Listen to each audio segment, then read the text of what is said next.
there was a lady who was working out of her house, and she was looking to open up a daycare. Mm. And she, called me up. It wasn't a very strong lead. And I, held her hand throughout the process from start to finish. And we found her a second generation daycare, and she's still there today after about 5 years of operation. So when someone says, "Oh my gosh, David, you made my dream come true," that's very, fulfilling, and I really like that. And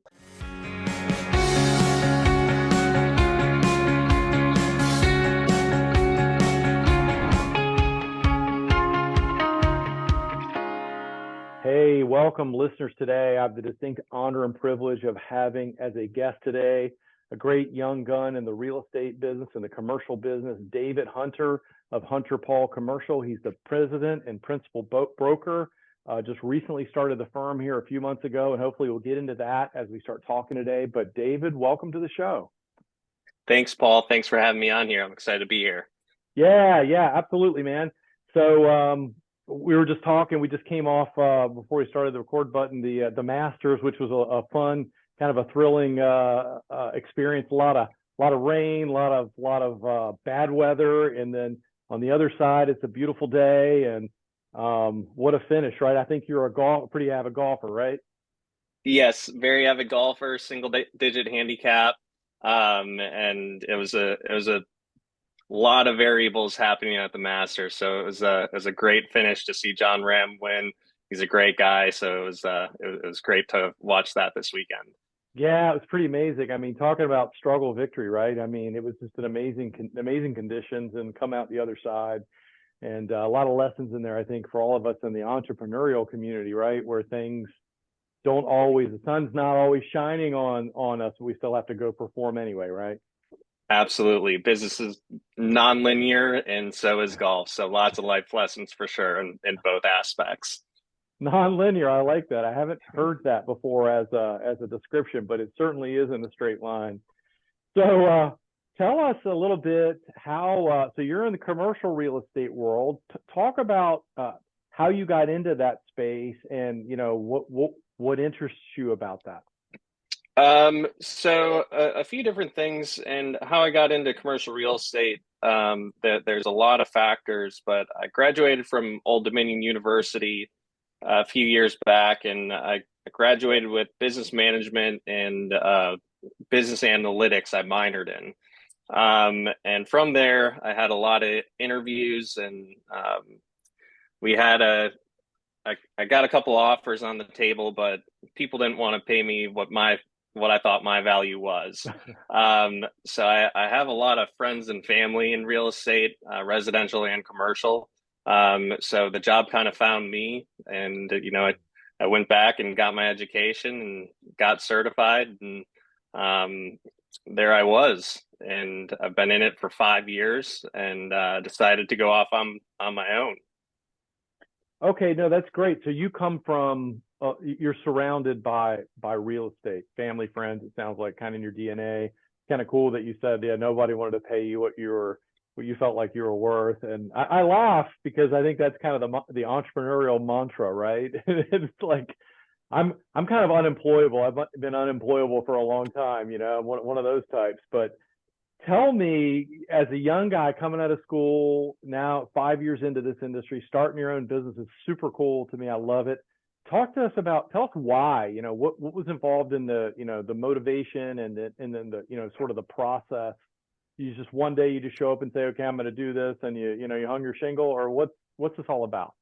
Sure, sure. You think about it for a while before you actually do it. I don't know if you had that same process or thought process. Um, but my parents owned gas stations growing up, and so from a very young age, I had a entrepreneurial mindset, and that actually helps me connect a lot with my clients and helps build trust with them.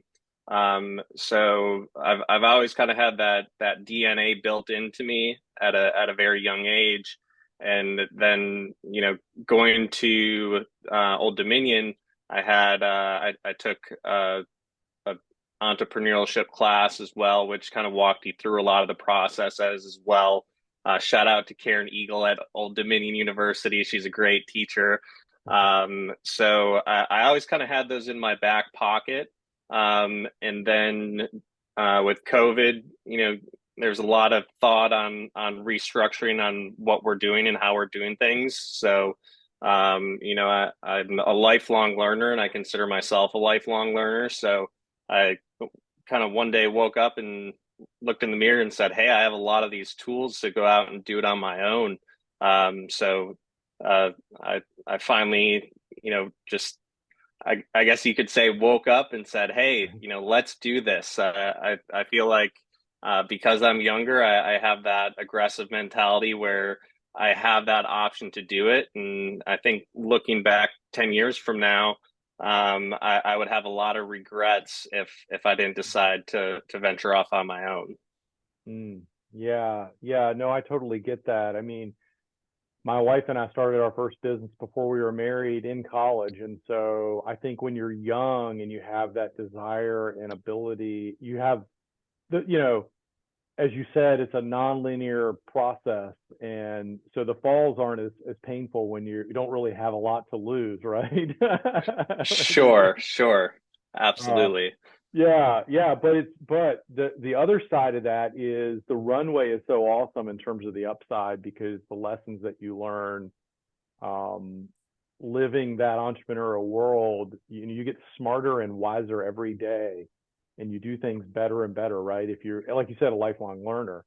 So what it what so what about tell me a little bit about, I know you just recently got some education, some certification. You talk about being a lifelong learner. What's that all about? And I think you said that coincided kind of with the launch here of the new firm. Yeah, absolutely. So I just got my CCIM designation, which is your Certified Commercial Investment Designation. And less than 10% of the commercial real estate agents across the nation carry that designation. Hmm. So it's, considered the gold standard across the board for commercial real estate. Very beneficial, and I encourage any commercial real estate agent or broker to take a look at that. So I think that was one of the catalysts for starting my own companies, and then getting into some of my thought processes for this company. Um, you know, a lot of these commercial brokerages, they like to pass the buck. And I don't know if you've ever been on hold before with customer service trying to get somewhere. It happened to me very recently, but you're on hold for an hour waiting for an answer for something, and then you finally transfer over and the call gets lost, or you get transferred to the manager and they don't tell you the right information. So going to that is I want to try to find answers for my clients as quickly as possible. And if I can't do that, I can kind of direct them towards the right answer, and make a strategic decision for them, instead of just saying, "Hey, you need to go talk to your attorney about this or your accountant," and not discounting that fact. And you should advise your attorney and accountant when doing commercial real estate, but there's certain factors that I feel commercial real estate agents and brokers should know, and unfortunately, sometimes they don't know those answers. I'll give you a prime example. I actually read a couple law books. Again, I don't practice law, and I'm not trying to get into any liability issues here, but I found some information on, there's 14 elements of a commercial real estate lease. And those 14 elements, if you ask any commercial real estate agent or broker, you know, I would guess maybe 50% of them or less would actually know that there's actually 14 components of a commercial real estate lease. So it's just small nuances like that where, I don't want to put my clientele on hold to do something that, I feel like I could do, personally, and work hard for my client to figure out those answers, instead of, just passing the buck to someone else. So you see it as an opportunity to be that value added resource for your client, right? That they can come to you and, hey, David has the answer, or David will find the answer, or help work with whomever to get the solution to help present, as opposed to it's like, all right, well, I don't know, just go talk to them, kind of thing, right? Right, 100%. I'm going to take a hard look at it before, I just, put my shoulders up and shrug and, just say I don't know. But yeah, it's I feel like that's kind of your duty to your client, and I think people have been getting a little too casual these days, so I'd like to kind of tighten that up and work hard for my client. That's an interesting point. I was having a conversation with someone not long ago on the show about this idea of service and the experience that we have now, kind of where our standard is, right? I mean, I had this conversation. My wife and I talk about it all the time because we go to the grocery store, and we go to one particular grocery store because they don't force us to check out our own groceries.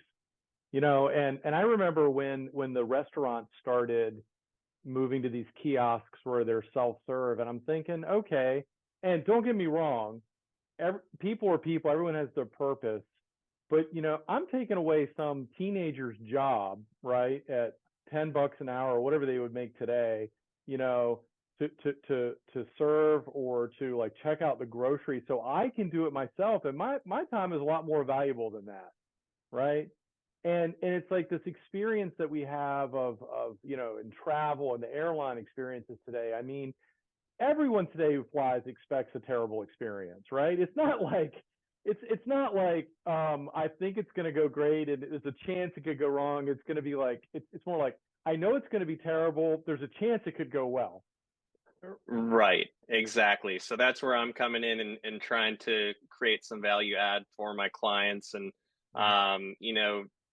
we all don't want to get our jobs taken over by robots or self-serving robots. So, I try to come up with different ways to create that add value. And I think one of the neat things I'm working on, presently is advanced analytics and applying that to commercial real estate. So, I'm not trying to give away all my trade secrets here, but I kind of streamline things in that way of my processes of getting in touch with the right people and broadcasting, and then adding certain demographics and how they apply to that client.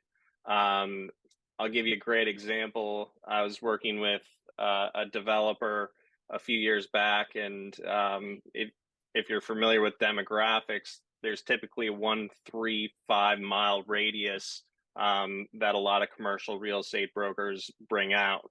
Well, in this case, the developer, he wanted a house median income of over $100,000. And so my intuition said Virginia Beach is a beach town.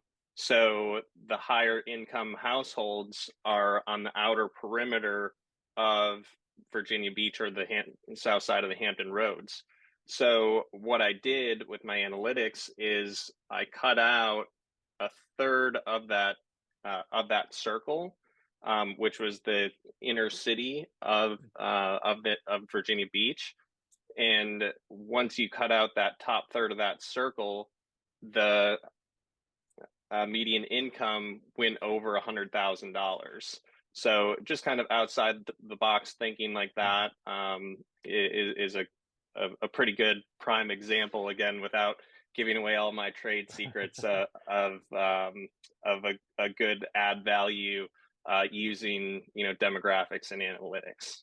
Yeah, no, that's interesting. Well, that's maybe an advantage also about being on the younger side, is that you're more techno savvy than someone my age. Even though I grew up with a PC, but it was a Windows 1.0.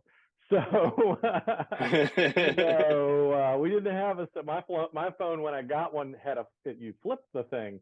But in all seriousness, that can be an advantage. And they say now, I mean, data is the new currency, right? So if you can capture data and not just capture it, but make sense of it, like you said, and from a business insight standpoint, and provide value to your customers, then that could be worth. I mean, you might not be able to put a price tag on that.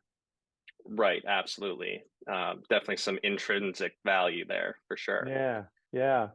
Do you have any specific, David, like clientele that you like to work with, or certain asset classes that you work with, or are you more of a generalist and kind of just focused in the area? Sure, absolutely. I am looking for anyone who's involved in investment property, whether looking at, potentially purchasing it, or selling it. And then I do a lot of industrial work. Hampton Roads is a blue collar town by nature, with the shipyard and being a military town. There's a lot of warehousing need out there.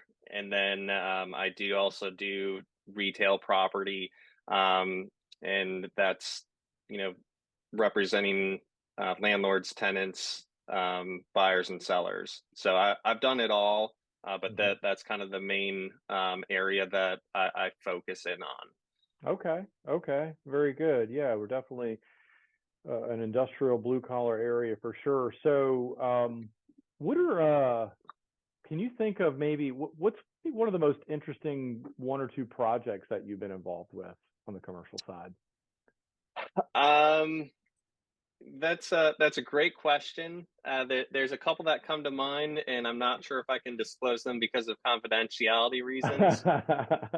But one of my first transactions was actually one of my most heart-filling moments, and interesting transactions was, there was a lady who was working out of her house, and she was looking to open up a daycare, and she called me up.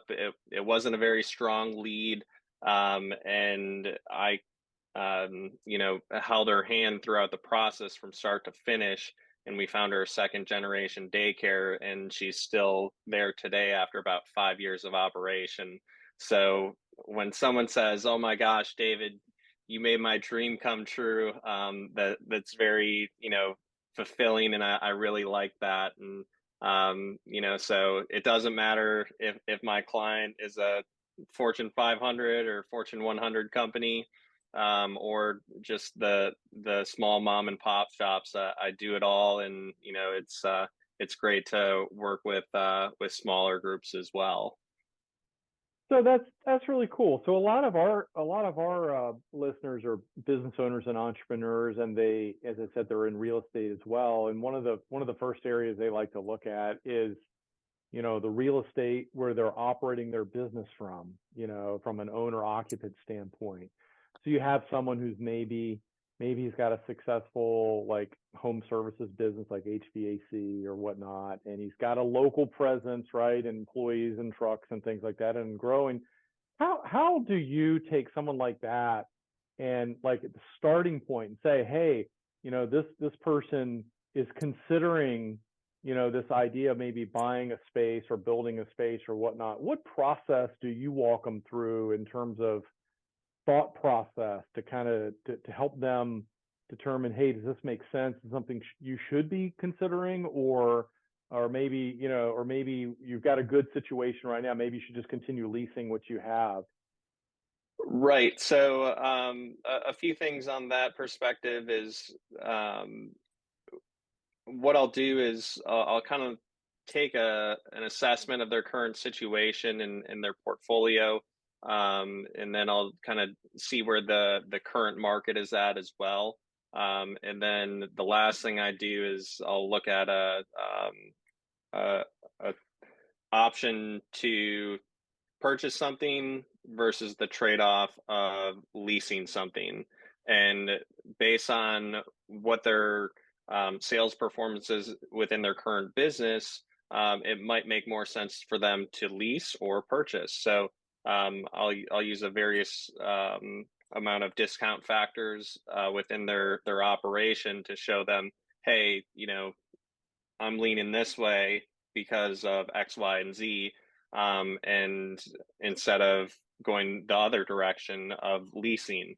So there's a definitely a bunch of different information that you need to process and go through to figure that out. But that's the general parameter of what I would walk someone through with. Hmm.